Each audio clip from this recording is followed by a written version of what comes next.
श्रीधर जी अपने खेत में बीज बोने जा रहे थे। वे जैसे ही खेत के पास पहुंचे, तभी अचानक बारिश शुरू हो गई।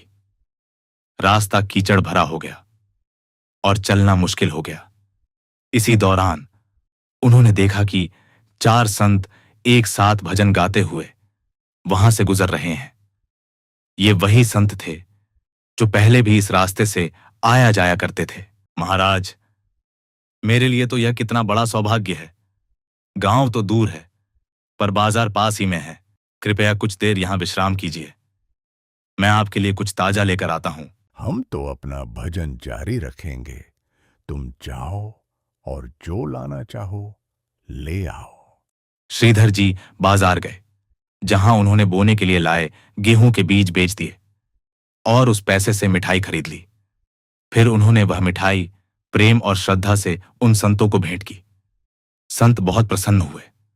उन्होंने श्रीधर जी को आशीर्वाद दिया और भगवान का नाम जपते हुए आगे बढ़ गए। घर लौटते समय श्रीधर जी मन ही मन सोचने लगे, मां तो मुझे डांटेगी अगर उसे पता चल गया कि मैंने बीज नहीं बोए। उन्होंने खेत को बस हल चलाया और समतल कर दिया, जैसे वास्तव में बीज बो दिए हों। लगभग 20 से 25 दिन बाद पास के किसान भागते हुए उनके पास आए और पूछा, भैया, तुमने कौन सा खाद डाला है? तुम्हारा खेत तो कितना काला और उपजाऊ लग रहा है।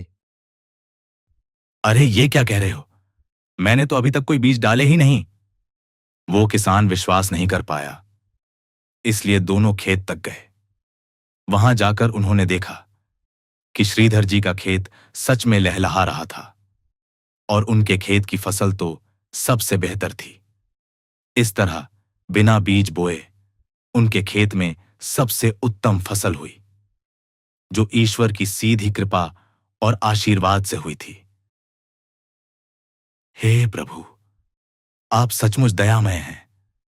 मैंने तो अपने बीज मिट्टी में नहीं, आपके संतों के पेट में डाले थे। फिर भी आपने मेरे खेत को समृद्धि से भर दिया।